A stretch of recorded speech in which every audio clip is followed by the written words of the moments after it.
I think for me, it's more curiosity. Whenever I see something, I'm probably a problem solver to a fault. So if somebody points out a problem, I want to solve it immediately, or I want to I'm curious as to, well, what's the root cause, or how might we navigate around it, over it, under it, through it. And so there's a level of curiosity. So there isn't necessarily a tool or something, but I allow myself to step back and say, okay, let's look at this. What's the root problem, and how can we change that? But it can be dangerous. I say every gift that you have is resourceful, but there's a line in the sand where it can become unresourceful, because there are times where I have too many balls in the air, too many problems I'm trying to solve. The technique that I have found is that I have to get laser focused on one thing and go deep.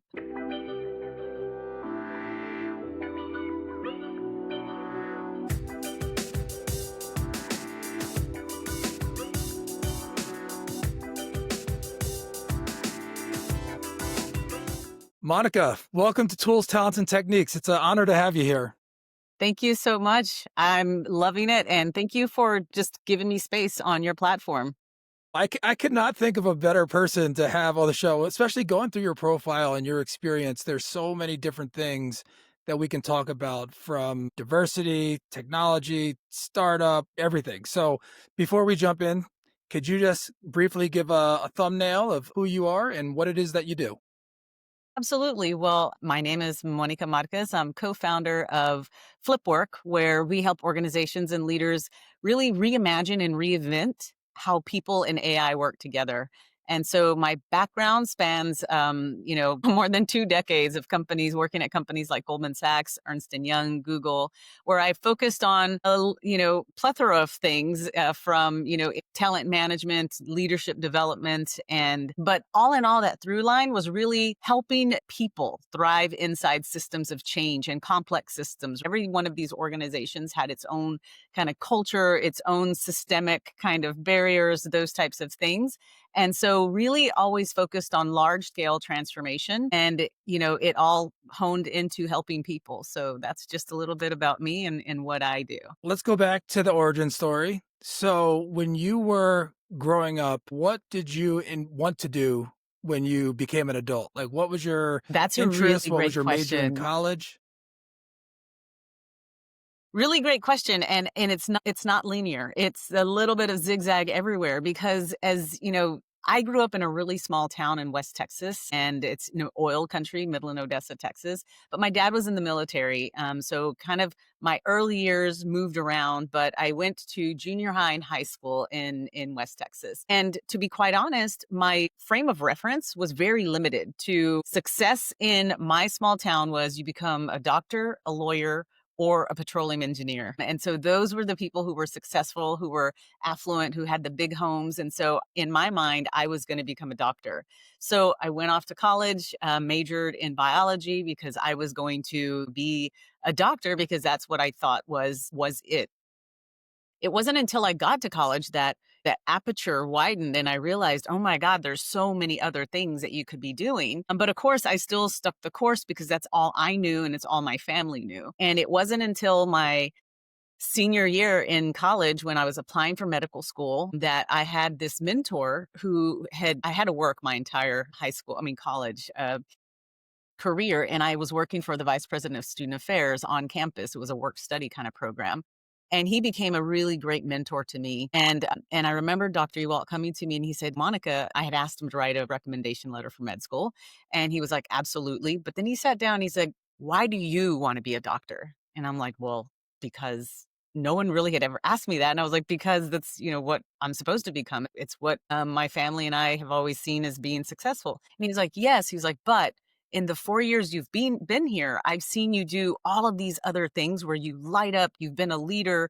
You were in the student government. You were the leader in the Hispanic Student Society. You worked in my office. You were the student liaison on the Board of Regents board, like all of these things. And he was just like, have you thought about doing this type of role? And that's where I had this crossroads. And I realized really quickly that there were other opportunities out there. And this was the first time I had someone really pointing out my zone of genius, of like, what is it that you really do naturally, really, really well?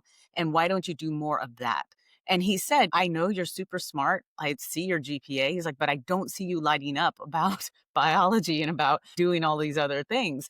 And so that's where I kind of stopped and I said, what do I want to do? And I ended up getting a master's degree in higher education administration, more around adult learning, adult leadership, and all of those things that what I was doing on campus anyway. And so I ended up getting my master's, and then I packed up my bags and moved to New York City. Started off in academia working at NYU. And was doing a lot of that, of like helping individuals immerse themselves in other countries, study abroad programs to help people widen their frame of reference, because that's really kind of what that aha moment that I had.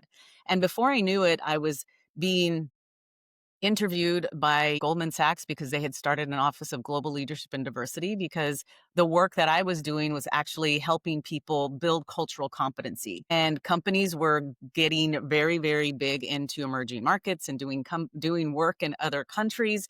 And people needed to increase their cultural competency in order to do business in other countries. And so that's how I ended up in corporate, and really using a lot of my natural kind of zone of genius of helping people develop and learn and transform, and, really kind of like broaden their frame of reference. And that's what I kind of, the through line was, that's what I started doing. And so that's what changed the trajectory of my career. So from the conversation that you had with your mentor, Yeah. how long was it in between that gap from the original conversation to you changing your major? Because that's a big shift Yeah. in what you're doing. How did you go through that, think through that process? I mean, it was one of those where it was a bit of a juxtaposition where I was like, whoa, wait a minute, like a little bit of an identity crisis of like, I thought this entire time I was going to be this doctor. But looking back on the 4 years of college and all of the things that I actually loved doing, all of the extracurricular activities where I thrived, I never, for whatever reason, thought about this could be somewhat of a career path.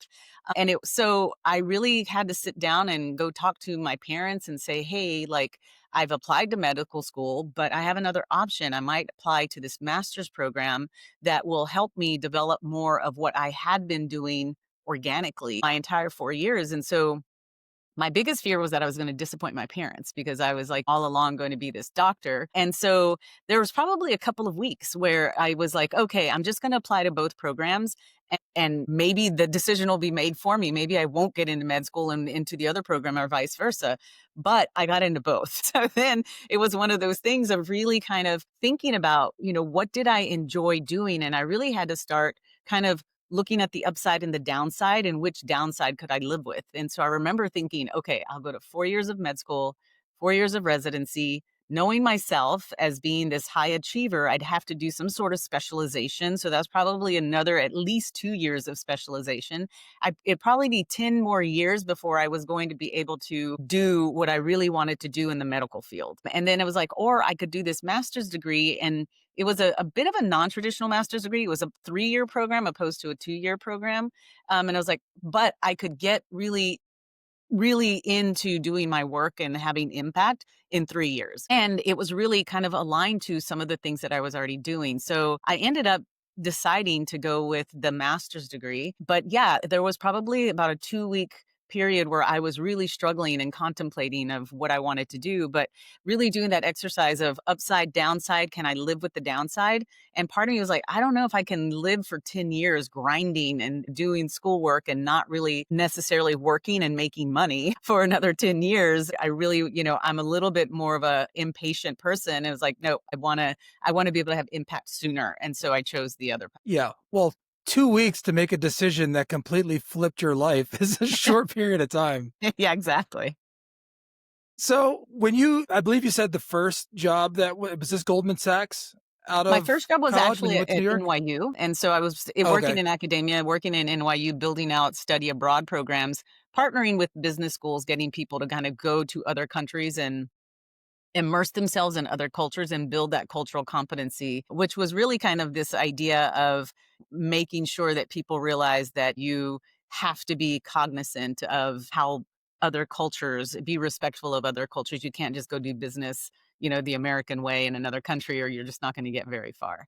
So it was a little bit of that. Okay, and then you went to Goldman Sachs. Then I went to Goldman Sachs. Yes. While I was there, it just so happened that, and I'm dating myself many years ago, but that's when a lot of companies really started focusing on this idea around diversity, equity, inclusion, around really building cultural competency to be able to do work in emerging markets in other countries.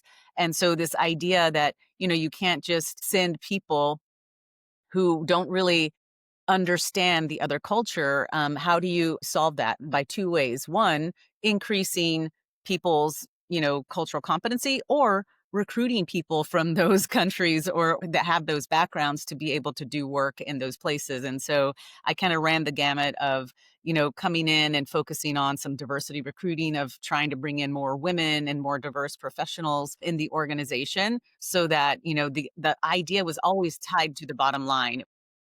It was never intended, it never was a check the box, we need to have representation. It was more than that. It was like, how are we going to do business in foreign countries, or in or with, diverse populations, if we don't understand those diverse populations and we don't have people from those diverse populations working with us. And around what year is this? I know before you said that you're dating yourself, so Yeah. I want to be Early cognizant of that, 2000s. but It was around what early time two was this? yeah, definitely. It was Okay. early 2000s, probably around 2004, 2005-ish, around that time. And then so that's when I kind of went into the corporate world and left academia and really never looked back. And to be quite honest, funny story is you talk about limited frame of reference. I grew up thinking I was going to be this doctor. I got my bachelor's in biology, minor in organic chemistry, and so I was very much STEM. And then I went this route, which was more academia, really helping learning, development theory, adult learning, those types of things. Then when I got into the corporate world, this was like a foreign kind of just totally different language. It was like I didn't have an MBA, I didn't know the lingo, so I had to pick it up really quickly. But the joke is that when I had a really good friend of me, she was the lead recruiter at Goldman Sachs. And she was like, she met me and we knew each other as friends. And she came to my Cinco de Mayo party at my house. And she said, "Hey, I think there's a role for you at Goldman Sachs."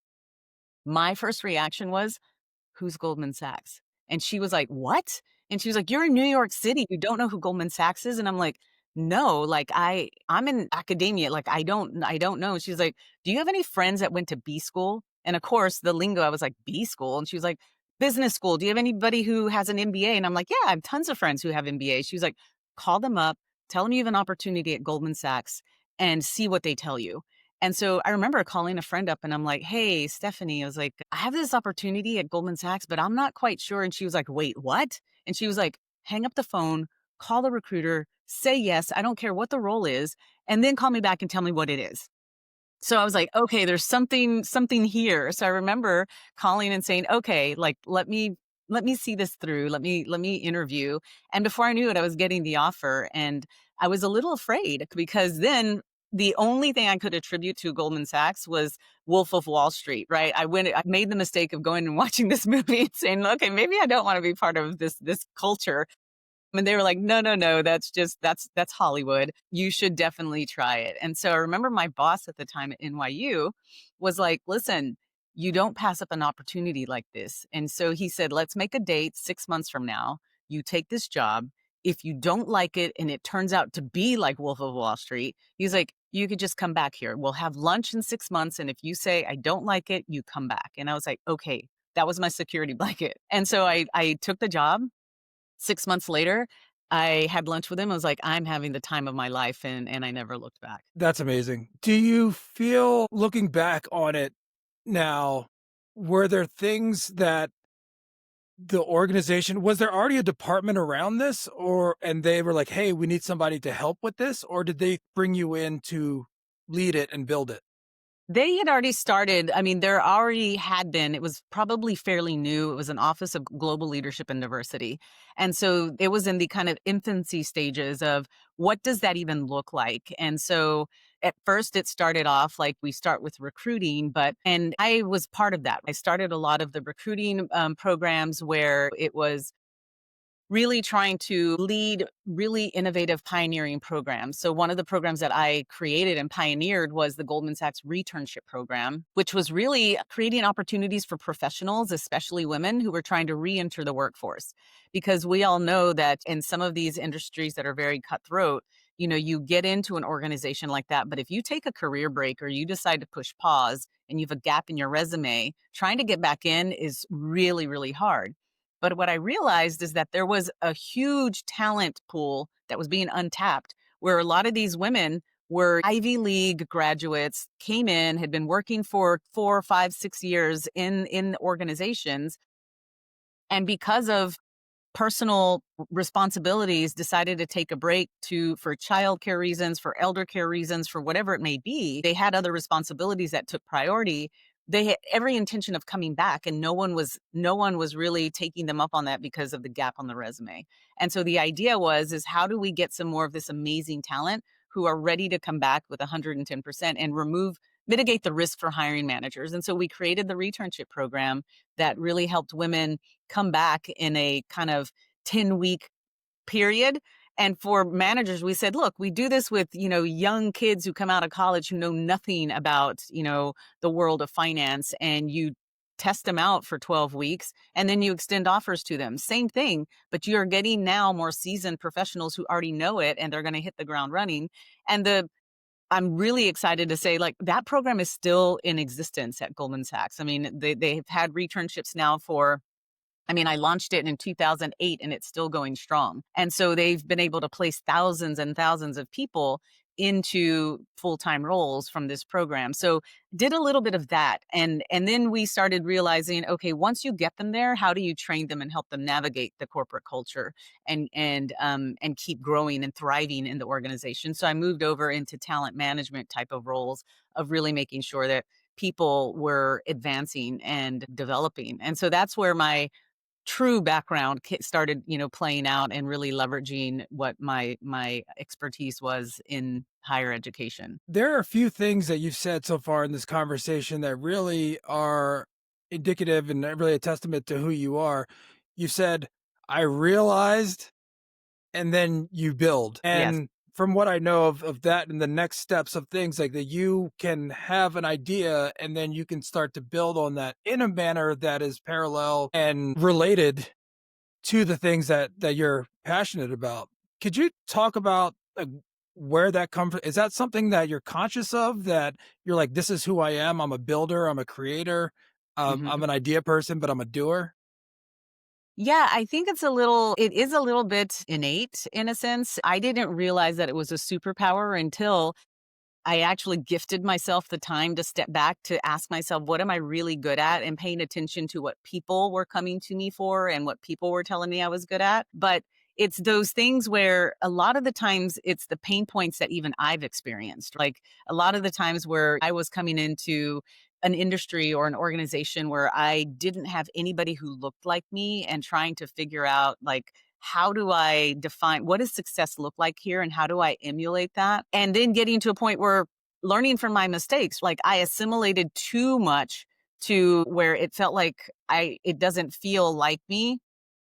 And so then realizing I needed to kind of really think about acculturating opposed to assimilating. Is like success looks like this at this organization, but I am not, for lack of a better term, like a pale male from Yale. So I can't pretend like I'm a pale male from Yale. I have to still be myself. So how do I acculturate, and how does success look like me in this space? And so it's just like, how do I transfer that knowledge to other people? Because I did a lot of trial and error. And how do you make sure that you transfer that knowledge so someone else doesn't have to waste the time and can actually have a little bit of traction faster than you did in that organization. So those things were a lot of those realizations of, like, what is the pain point and how do you help remove some of that friction for the next generation or the next person? And so those were some of the things where really eyeballing and stepping back and say, what are the pain points, and how do I take whatever resources I have and try to make something happen. And so that's where a lot of the times when my friends, my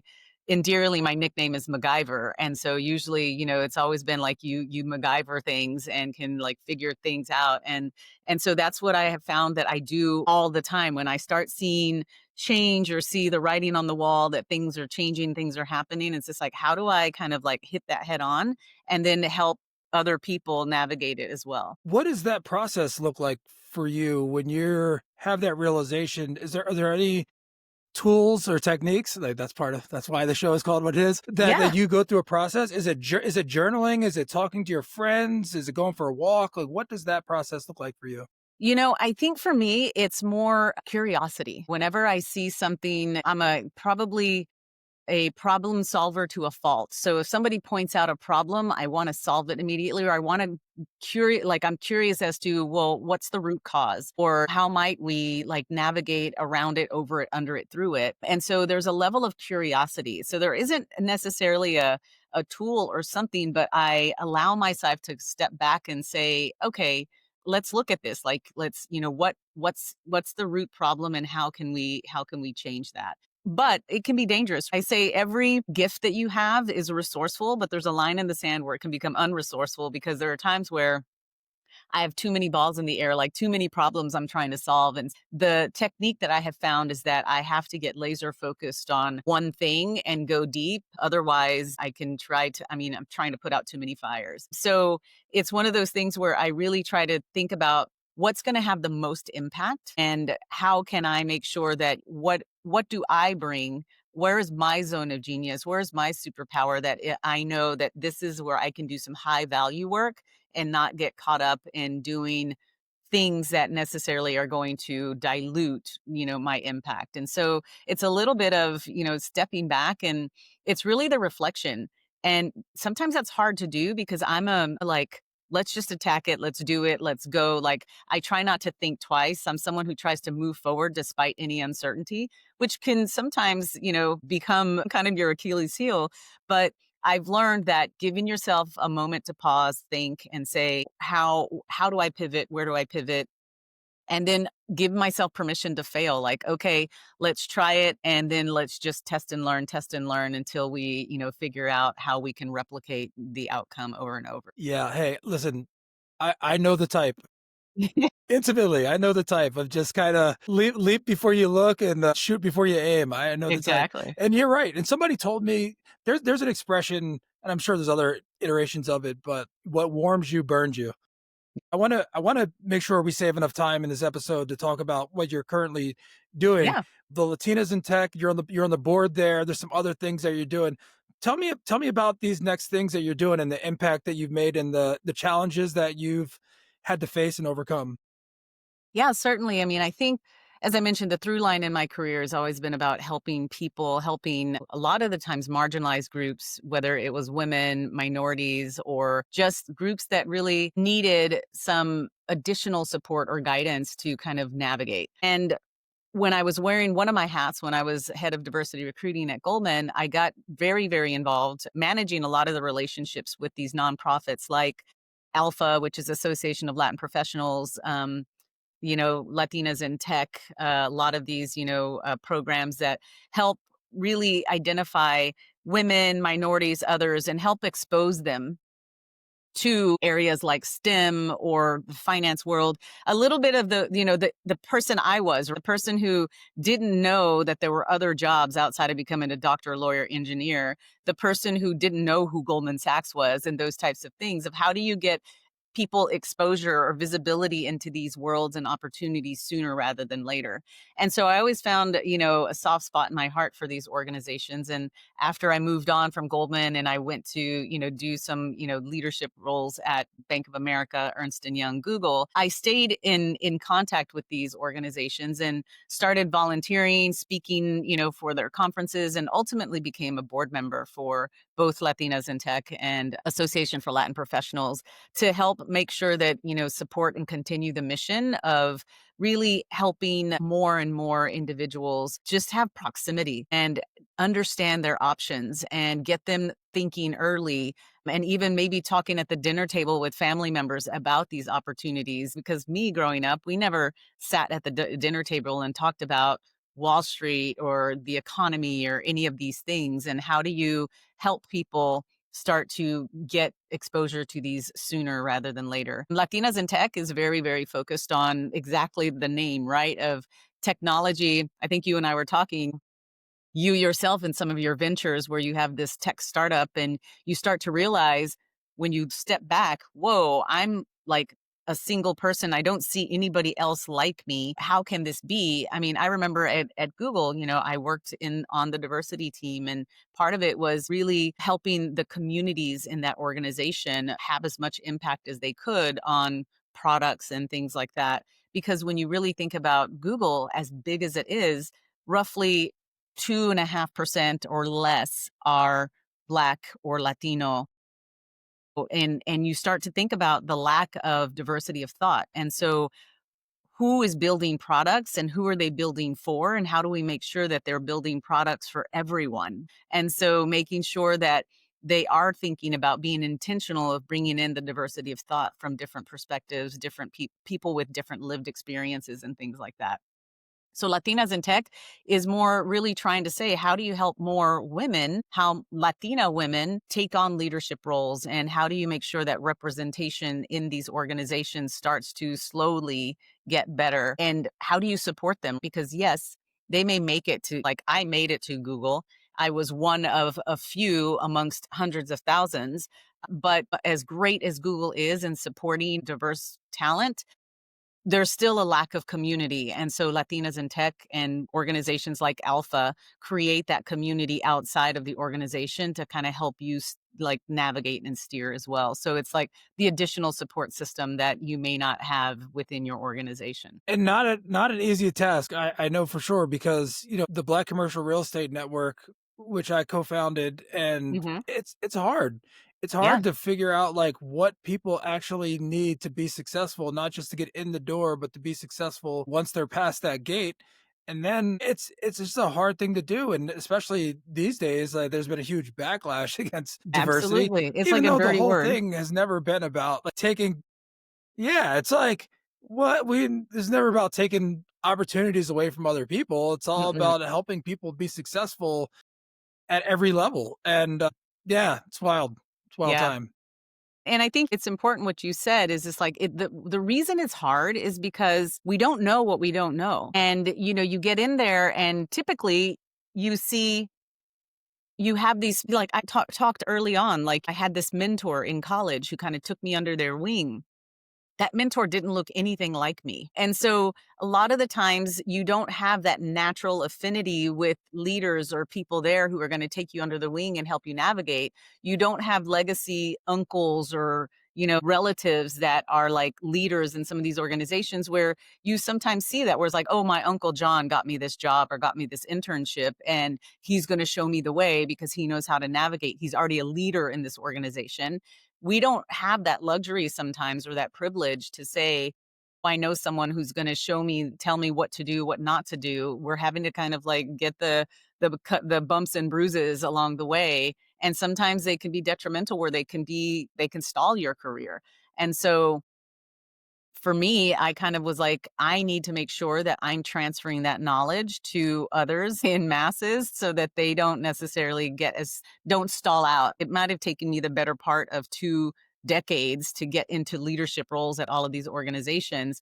How could I basically cut that in half for somebody else? Yeah, sharing that knowledge and sharing that experience is something that's so important and something that we think about all the time, especially with the BCREN, but not just with the organization, but in general in life. Like, Hmm. how do we share this knowledge? And and that's a big part of what I'm doing with the show. When I meet people such as yourself that have this impressive career, a purpose behind it, a drive behind it, and if I can in any way find out more and share that with our audience, it's an honor for me to do it. So that's why when I said it's an honor for you to be here, I really mean it.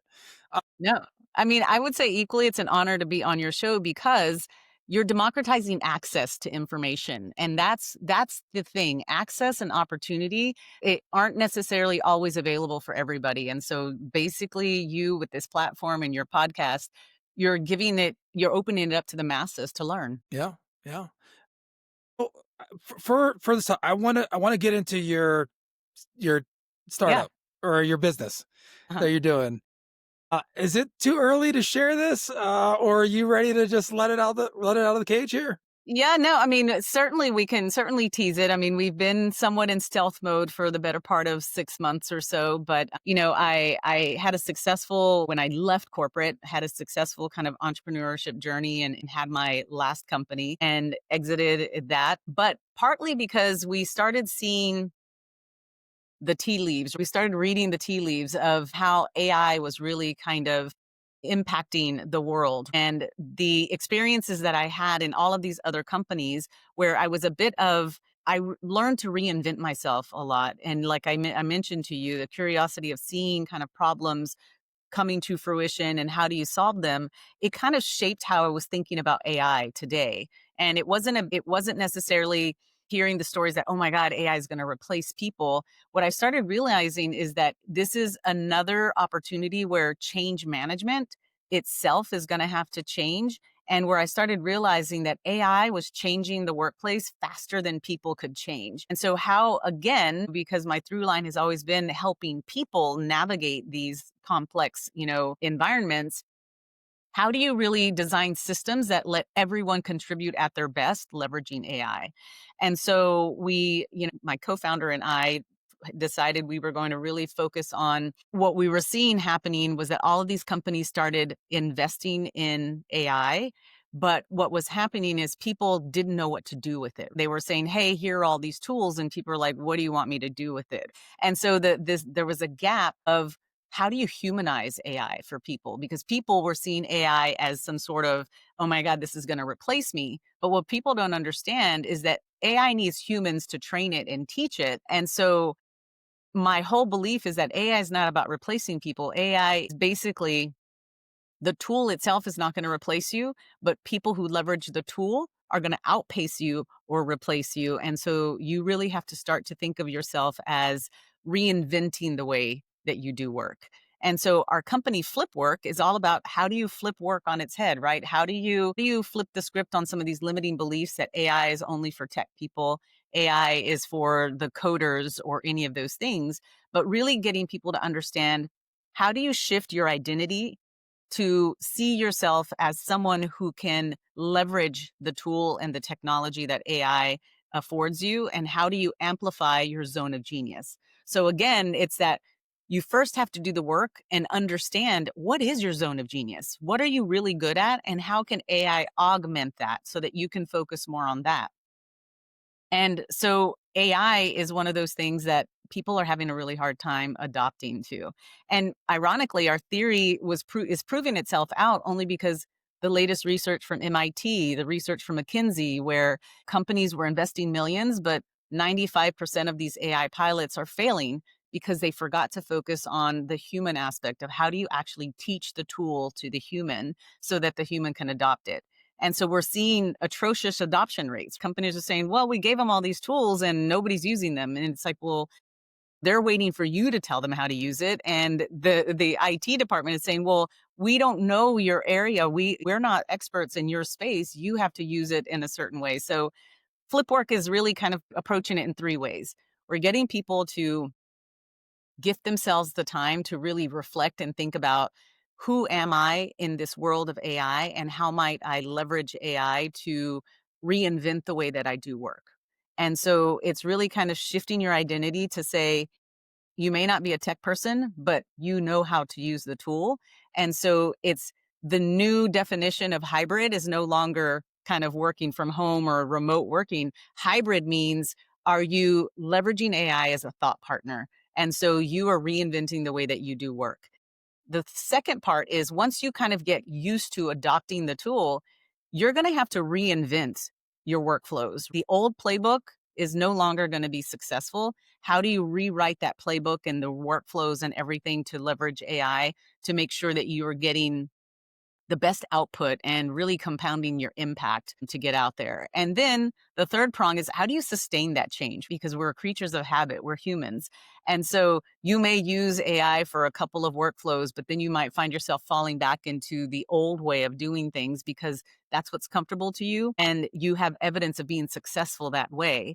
But eventually, if you keep doing it the old way, you're going to get outpaced or replaced by AI. And that's the reality. And so getting people to really start to embrace the idea that AI is here and it's here to stay. It's not some fad, that you're going to really have to reinvent yourself. And that is really going to be what's going to help you become successful. So as far as your business plan and role, because I do see that a lot of people that are hesitant towards adoption of AI, and for good reason, but some just for fear, some for ignorance, and whatever. There's a lot, all the above. As far as like, what was your is your business plan to reach out to like individuals? Is it companies? Like what is your focus for your customer, your client?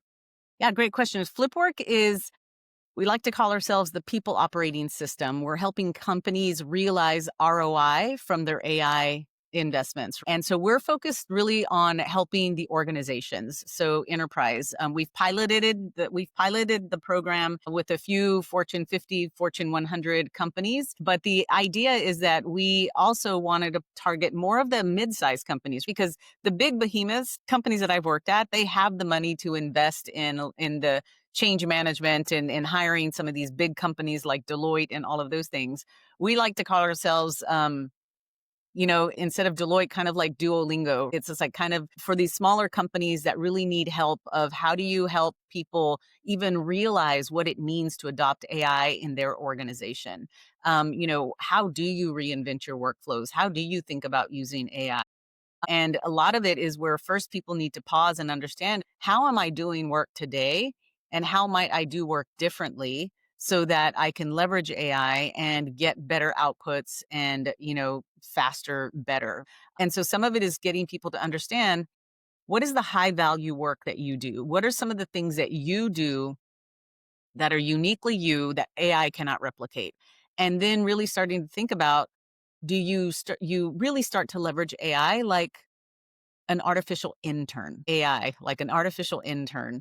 How do you kind of give them tasks that are the kind of gritty, grindy things that you were like, if I didn't have to spend time doing X, I could really spend time on doing the deep analysis, the discernment, the judgment, leveraging my lived experience and my areas of genius, that I can make this, a deeper, better, more robust solution or output. And so those are the things where we're starting to get people to understand, this is where you partner with AI to do some of those things for you, of the kind of, I would call it the low value tasks, and you freeing up your time to focus on the high value tasks. And so getting people to think differently in that way is a little hard, because you're asking people to unlearn something they've been doing for decades that has made them successful, and they don't want to let that go. There's a fear of, like that old saying, if it's not broke, why are you going to try to fix it? But the idea is that it's soon going to be broken because AI is going to disrupt it. Yeah. Well, it's so cool to hear your story and all the different things, and it makes so much sense. And even though you just kind of glanced over some of those behemoths that you worked Yeah. at, you're like, oh, Google or Ernst Young, and you kind of glanced over it. All those experiences and you realizing things and making change and your connections and the people first and all of that meeting AI, like you are in a perfect spot to be the person at the head of this venture. I'm Oh, excited thank you. for I you. I'm, appreciate I'm really that. excited for this. Yeah. I appreciate you saying that. You didn't, like you said, glossing over it. All of those experiences shaped me. But what I realized in all of those experiences is that it was kind of like same song, different DJ. It was like the same barriers, the same kind of issues, the same things are happening in all of these organizations. And there are really good people in these organizations trying to navigate, mitigate a lot of these barriers. But they've been there for decades. And so, how do we really start transferring knowledge to people to help them navigate around them, over them, under them, through them? And it's platforms like yours that are kind of like democratizing access for people to understand, like, it's not just me, like normalizing, like, oh, this isn't just a problem I'm dealing with, like, this is a systemic problem. Rather than focusing on there's a problem, and it's like, okay, well, then how am I going to navigate around it? How might I do something around it? And I think that's where the beauty of AI comes in, because I do think that AI, if you adopt it soon and you test and learn and you learn how to leverage it to augment your genius, you're going to find that it is going to, in some cases, level the playing field for you. It's going to help you gain more confidence in areas where you didn't know what you didn't know, you can ask the AI, what don't I know? Where are my blind spots? Help me fill those blind spots and close the gaps for me. And it gives you that confidence to move forward. It's absolutely remarkable. Like everything that I've been doing with it, and I've been working in AI for years, got my AI business application certificate from Berkeley, and it's just every day I feel like there's a new innovative use for it that makes something better or easier or faster. It's unbelievable. So before we go, I want to make sure to give you the opportunity. It's like because that was great what you just said about like the overarching like lessons learned and what you're doing and why this time is right for you to do what you're doing. But Yeah. is there any final note you want to give our audience? And also, I'm going to share all of your links and everything in the show notes. But this is a great opportunity for you to share parting notes. Yeah. So, I mean, party notes is that my through line, I think my success story has all been about reinvention. I've been able to reinvent myself for the role or the opportunity that was there at the time. And so I embraced change. And I think part of it was because I grew up as an Air Force brat and I was forced to like move around a lot and I just had to learn how to adapt. I do think that in this day and age, in this AI era, that being able to adaptability, agility, and not being afraid to pivot and embrace change is going to be a superpower. And so it's something that we all have to work on.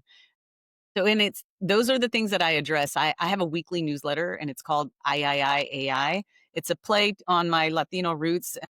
Partly I was talking to my grandmother about my new company and said, Grandma, it's all about AI and technology. And she was like, I, that AI thing. And she was like, I was like, oh my God, AI. I was like, that's the perfect, people are afraid of AI. And so basically every week I share practical, inclusive tips and tricks on how do you use AI every day in the workplace, sharing prompts, introducing new tools, sharing stories of how I may have tried and failed and just transferring the knowledge. But it's a weekly read, it's 5 minutes. You can find it on my website. It's themonicamarquez.com and just subscribe to the newsletter. But you can also look up our company, FlipWork.ai, and learn about what we're doing with companies and helping people advance and really try to thrive in this era of AI opposed to just survive. All right, fantastic. Monica, I will share all that information. Thank you again for your time. And I'm really excited about seeing the next steps. Absolutely. And again, thank you and loved spending time with you. It was a wonderful conversation. And I hope we continue the conversation from here. We sure will.